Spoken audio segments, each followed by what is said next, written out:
Look बना देंगे, ऐसे एक हाथ से मार देंगे, इसको थंब आउट बोलते हैं। एक तो स्टॉपर का काम करेगा, दूसरा आपका रस्से उधरने से बचाएगा। जब रस्सा आपका वहाँ से कैंची के किसी से काटते हैं तो उसके ऊपर ऐसे गांठ लगा लो तो रस्सा आपका उधरता नहीं है, स्टॉपर का काम करता है। दूसरा कौन सी है, जब हमने गर्भवती महिला या पेट फटी कैजुअलिटी को तीसरी मंजिल से नीचे उतारना हो तो उसको हमारे पास रस्सा है, तो उस रस्से की मदद से हम उसको नीचे उतार सकते हैं। क्योंकि तीसरी मंजिल से स्टिचर में उसको दिक्कत होगी, क्योंकि जो पेट को क्लोज रखना है तो उसके लिए हमारे को चेयर नॉट या कुर्सी या तो फिर स्टिचर का काम उसमें नहीं होगा। तो उसके लिए आपने क्या करना है, चेयर नॉट के लिए आपने क्या करना है, ऐसे इसको दोनों लूप एक अंदर से बाहर से करना है इसको, और इसको क्रॉसिंग नहीं करना है, इसको सीधा ऐसे करके इसके अंदर एंटर करना है आपने ऐसे।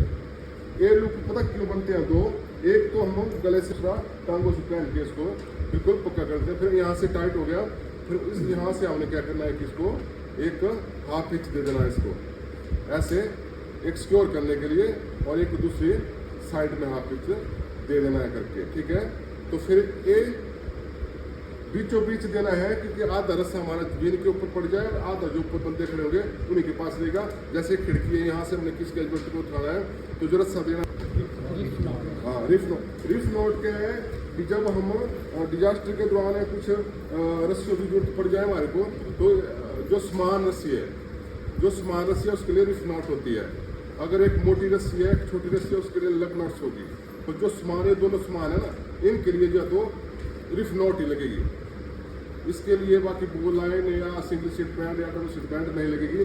आपने क्या करना है, जो सिरा ऊपर होगा उसको ऊपर ही रखना है और इसको ऐसे ऐसे करना, ताकि इसमें ऐसा लुक पड़ना चाहिए। अब ये नोट्स यहाँ लग गई तो आपका रस्सा जो समान रस्सा होगा वो खुले टाइट ही होता रहेगा। दूसरी गांठी लगाते हैं ना गरीब वाली, यहाँ से कर लिया और यहाँ से करके कर दिया, फिर चलो जी, इसका खुलने का खतरा रहता है, खुलने का भी खतरा रहता है। जब हमने इसको काम करके खोलना है तो उसको हमारे को खोलने में दिक्कत होती है, और इसको खोलने में दिक्कत नहीं है। एक तो पक्का क्लोइच को हम बेलचा गांठ भी बोलते हैं। क्लोइच का काम होगा जब हम आप स्टिच लेसिंग करेंगे तब आपको वहाँ क्लोइच लगाना पड़ेगी हैंडल पे, इस हैंडल पे और इस हैंडल पे, ठीक है। तो इसको सीखना है आपने। क्लोइच ऑब्जेक्ट छोटा है वो, तो आपने ऐसे भी कर सकते हैं, एक अंदर एक बाहर से लिया और एक अंदर से लिया आपने, ठीक है, और इनको क्रॉस कर दिया, ऐसे क्रॉस कर दिया। अब ये आपके जैसे बेलचे में डालते हैं ना मिस्त्री लोग, इसको क्लोइच बोलते हैं। इस स्टिचर के डी में लगती है, और जब हमने लेसिंग करनी है तो इसी गांठ का प्रयोग होता है। जब हमने ऑब्जेक्ट को किसी बड़े भारी पेड़ पर लगाना है, सिर्फ सैंक ऐसा है कि हमारा जो रस्सा कई बार घिसने से टूट जाता है। जैसे यहाँ से मान लो टूट गया, और 3-4 होते हैं ना इसके प्लाईवुड फाइबर वगैरह, तो वो कट जाता है, तो सिंगल वाले वो धागा निकल जाता है। तो वहाँ से क्या करना है, आपने इसको बराबर करके यहाँ ले लेना है। इसको जो आपका कटा हुआ भाग है उसको बीच में से 2 लूप और बना देना है। इसके 2 लूप बना दिए, फिर आपने क्या करना है, इसको ऐसे एक इस पे गांठ लगानी है और यहाँ से इसको निकाल देना है, यहाँ से इसको निकाल देना है बाहर ऐसे। और ऐसे ही आपने दूसरी साइड भी करना है, एक हाफ इंच लगानी है ऐसे, और फिर इसको यहाँ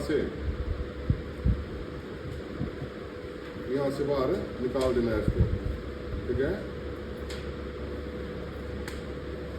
ऐसे। जहाँ आपका रस्सा वहाँ से कमजोर था, अब क्या हुआ कि हमने दोनों साइड से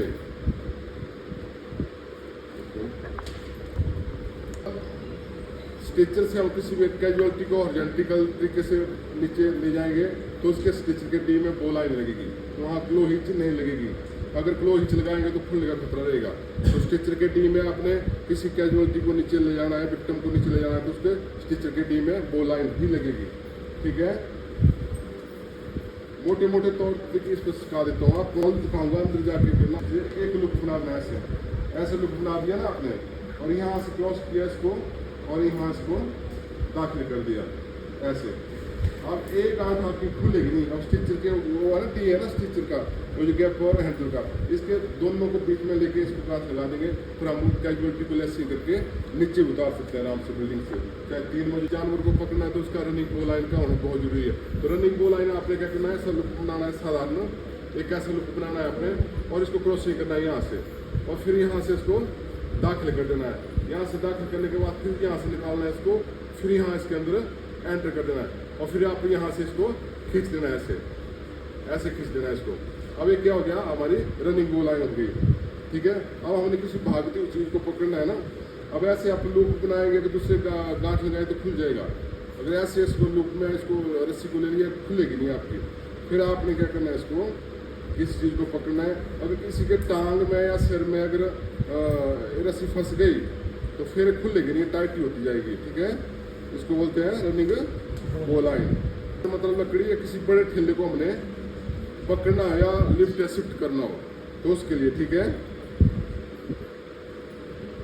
वो लगेगी आपको पुल्ली, जैसे बिजली वाली पुल्ली होती है ना ऊपर, उसको वो ऑब्जेक्ट पे, किसी पेड़ पे या किसी जीन्स बनती है, ट्रायंगल बनता है, उस पर उसको फिट करके आप भारी से भारी ठेले को अकेला आदमी ऊपर उठा सकते हैं। उसको बांधने का तरीका है कि जैसे कोई स्लिपर है आपका, जैसे मान लो ये है स्लिपर के बीचों बीच क्या करना है, आपने इस तरह रस्सी लेनी है, उसको यहाँ कर देना है, इसमें ऐसे लिया ना, यहाँ कर दिया और कुछ नहीं करना है, सिर्फ सलवट देना है उसमें, जितना उसकी मोटाई है उतना सलवट दे देना है उसमें लास्ट तक, बस सलवट दे दिए इसका। और फिर क्या करना है आपने, जितना आप उसको खींचते जाएंगे उतना वो टाइट होगा, खुलेगा नहीं हो। वहाँ पूरी से रस्सी आपने एंट्री की, दूसरी साइड से जहाँ 10 बंदों का काम हुआ वहाँ एक बंदा भी आपका काम कर देगा। उसको टिम्बरी से किसी मोटे ठेले को आपने पकड़ना है, खींचना हो, ठीक है। हाँ, सिंगल सीट बैंड कैसा है कि एक रस्सा आपका बस मोटा है और एक बारीक है, ये तो बराबर है ना, जो दूसरे नोट्स बताए थे मैंने। अगर आपके पास एक मोटा रस्सा है, एक छोटा रस्सा है, तो उसके लिए ऐसी गांठ नहीं लगेगी, वो खुलने का खतरा रहता है ना, उसके लिए रिफिल नोट लगेगी। उसके लिए आपको एक्सपर्ट की बनाई हुई ये गांठें हैं, इनको लगाना पड़ेगा वहाँ। ये लगा दिया और इसके अंदर फिर आपने क्या करना है, इसको यहाँ से दाखिल कर देना है। दाखिल करने के बाद इसको खींच देना है। इसमें क्या हुआ कि अगर आपके पास लंबा रस्सा है, एक छोटा रस्सा है, तो खुलेगा नहीं फिर आपका, ठीक है। नेक्स्ट कौन सी है, ऐसा है कि ये जो तेल वाले प्लास्टिक वाले रस्से है ना, तो तेल वाला रस्सा है, प्लास्टिक वाला रस्सा है, छोटा है, मोटा है, तो उनके लिए आपको डबल सीट लगेगी वहाँ से। उसके लिए भी ऐसा करना है कि लूप बनाना है 2 रस्सों के बीच और उसको ऐसे ले जाना है उसको, और फिर एक टर्न फिर मारना है ऐसे, और फिर यहाँ करके उसको ये कर देना है, उसको मिला देना है ऐसे और उसको खींच दो, ऐसे खींच दो। पहले था कि एक लूप था इसमें, अब दो लूप बन गया इसमें। यानी कि जो तेल वाला रस्सा है या हमारा प्लास्टिक वाला रस्सा है, उसके लिए कई बार ऐसा होता है कि जब बिल्डिंग में हमने काम कर दिया, सबको नीचे उतार दिया, फिर जो रेस्क्यू होता है लास्ट में वो भी उतरता है नीचे, तो उसको खुद तो उतरेगा, जो उसके पास रस्सा होगा महंगे वाला, उसको भी वो नीचे खींच लेगा। खुद उतरने के बाद रस्से को भी वो आराम से नीचे खींच लेगा। उसके लिए आपने क्या करना है, चलो ऑब्जेक्ट तो यहाँ है नहीं, फिर मैं थोड़ा बाजू पे बताता हूँ आपको। जैसे पाइप है ना, पाइप में आपने क्या करना है कि इसको अंदर की तरफ लेना है इसको, ठीक है ना, पाइप के अंदर की तरफ लेना है इसको। फिर आपने इसको लेना है, यहाँ उठा देना है, और इसको लेना है, यहाँ उठा देना है, उसको छोड़ देना है। फिर आपने क्या करना है, यहाँ से इसको टाइट कर लेना है। और इस रस्सी ऐसे दोनों को बराबर भी कर सकते हैं, तभी खुलेगा नहीं है। तो ये जो रस्सी है, इसके आप नीचे आराम से उतर सकते हैं, खुलेगी नहीं आपकी, चाहे 4थी मंजिल है, चाहे दूसरी, चाहे 1 मंजिल है, आराम से आप नीचे उतर जाएंगे बिल्कुल। जैसे आप नीचे पहुँच गए, आपका रस्सा भी इसको चाहिए, तो आपने क्या करना है, ये जो दूसरा रस्सा है इसको खींचना है इसे, और ऐसे आप भी उतर गए नीचे सुरक्षित, तो आपका रस्सा भी नीचे आराम से आ गया। नेक्स्ट कौन सी है,